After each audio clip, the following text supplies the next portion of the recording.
That's me being me. Well, I think it's a partnership. I think that, we both care about people, and when we see injustice or we see people suffering, that, I think any human, you want to try to help people. We look at each other and go, they need a food bank. Let's open a food bank. And we just go and do it. If we could put a roof over someone's head or put food in their belly, our old adage is quite simple. We don't need a scientist to find the cure.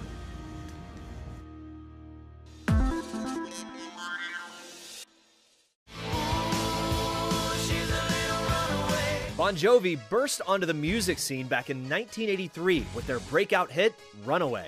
Today, nearly 40 years later, with more than 100 million records sold, a Grammy Award, and an induction into the Rock and Roll Hall of Fame, there's no question Jon Bon Jovi is one of the most successful frontmen in music history. And on October 2nd, his band is releasing their highly anticipated 15th studio album, Bon Jovi 2020. But offstage and out of the studio, the 58-year-old rock star is an equally accomplished humanitarian. Since 2006, Jon and his wife Dorothea have been fighting poverty, homelessness, and hunger through their nonprofit, the JBJ Soul Foundation. Dating back some 15 years, when I started the foundation, it was in Philadelphia, Pennsylvania. And once upon a time, I used to own an arena football team. And the way that we were going to ingratiate ourselves to not only the other sports franchises, but the community, was to be more philanthropic than anyone and everyone. And we started out by being Robin Hood, a little bit here, whatever it took. One night, I was staring out of the window of a hotel room that was owned by my partner. And I'm sitting in this gilded cage, and I look out, and there was a homeless man sleeping on a grate. And I said, that's the focus of our foundation. Because it didn't matter if you were young or old, black or white, Republican or Democrat, Eagle fan or a Giants fan. This could affect anyone at any time. So the Michael Jordan of the issue of homelessness is a nun, a sister of mercy by the name of Sister Mary Scullion. I was introduced to her some 15 years ago, and she's been our mentor. And over the course of the 15 years, we've built approximately 1,000 units of affordable housing for people from coast to coast. And whether it's been high-rise apartment buildings or single-family dwellings, or that we've done housing for kids that age out of Covenant House, or ladies and gentlemen who have had HIV and AIDS in Newark, and there's a 55-unit LGBTQ in Philadelphia. So I mean, we run the gamut from coast to coast with no bias. And the big one is the Walter Reed. Walter Reed privatized. And with Help USA, which is founded by our current governor of New York, Andrew Cuomo. It's run by his sister now, Maria Cuomo Cole. We partnered with them and brought in the first 50 plus units for veterans who were homeless. And so we led that charge. We were the biggest private donor to that. While the foundation was originally focused on homelessness, by 2011, Jon and Dorothea were taking on hunger after opening the JBJ Soul Kitchen in Red Bank, New Jersey. We have 3 community restaurants. Our flagship is in Red Bank, New Jersey. The second one was in Toms River, New Jersey, and the third one is on the campus of Rutgers at Newark. Over the years, Dorothea created a model that really just didn't exist anywhere. We serve an in-need and a paying customer. So some people come and they volunteer for their meals, and other people come in and pay, and we ask that they pay a little extra to cover the cost of the in-need diner. And those who are in need volunteer, so it's a feeling of empowerment and inclusion. No surprise, during the pandemic, community restaurants like the JBJ Soul Kitchen are needed now more than ever. You know, like I said, we serve a paying and an in-need customer, but during the pandemic in the beginning, we didn't want to put anybody in jeopardy, so we stopped having volunteers, and we were only giving to-go meals to the in-need. So then we needed dishwashers and people to help. So, you know, that's where Jon stepped right up and washed dishes every day and pots and pans, and we took care of the community as best we could. It was a throwback to when we opened the kitchen initially.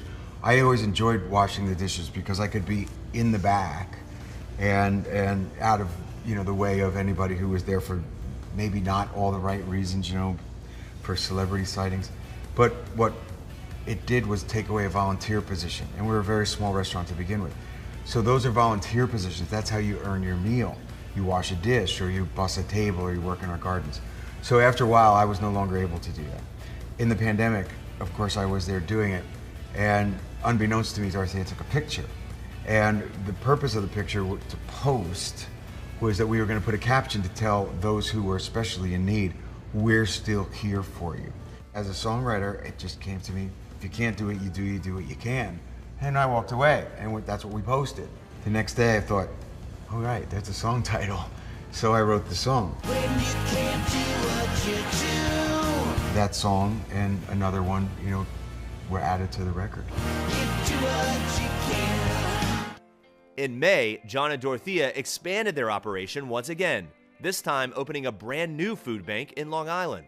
We had heard out in East Hampton that there was a huge spike in demand at the pantries out there, and their closest food bank was over 2 hours away and only delivered once a month.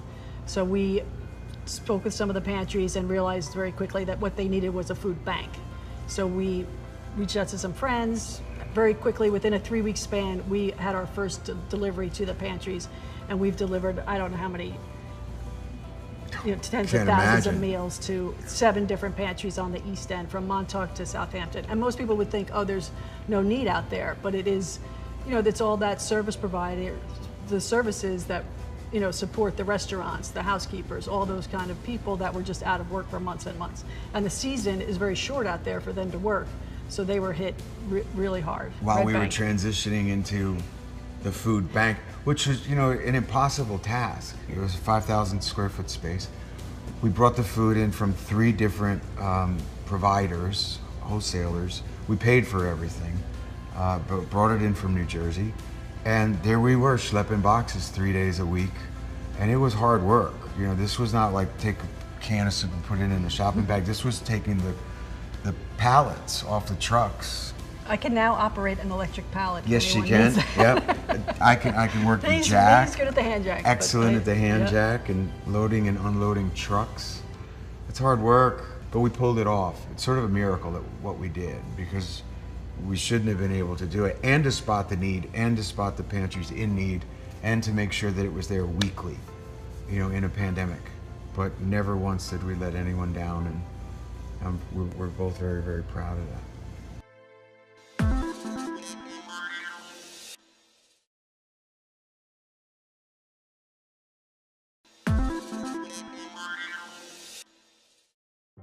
I was immediately, drawn to her from the minute I saw her, and that never changed.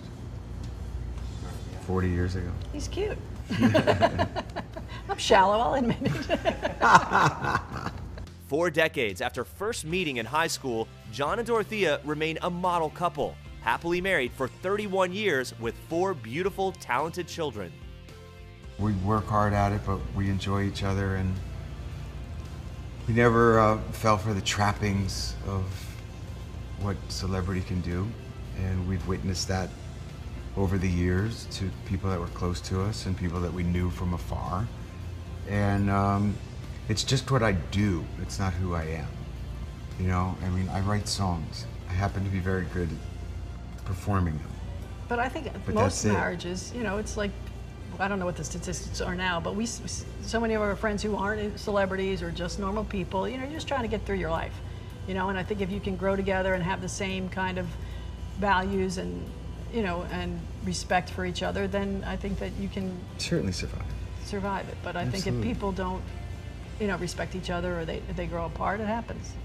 Like many families, the pandemic has allowed John and Dorothea to spend more time together with all their children under one roof.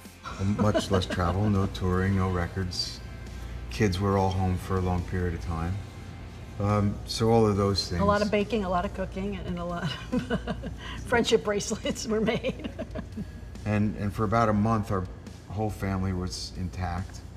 And then the big kids finally said, we're out. Made a run for it. Yeah. While the country continues to struggle through the COVID-19 crisis, John and Dorothea have remained focused on what's important and will always do what they can. Our focus has always kind of been family first, and making sure that people are doing well, and then, I think we're involved in our community, so I don't know that it really, our focus shifted as much. I think maybe we definitely stayed home more than we ever had, but. Yeah, I was gonna say, it's just simplified. Yeah. It's the same, but it's simple. Right. Yeah, that's all. I think that, we both care about people, and when we see injustice or we see people suffering, that, I think any human, you want to try to help people. We both have very strong wills, and it's not against each other. What I mean by that is, we want a food bank to happen. Okay, it's like, we will make it happen. Yeah. 3 weeks, it will happen.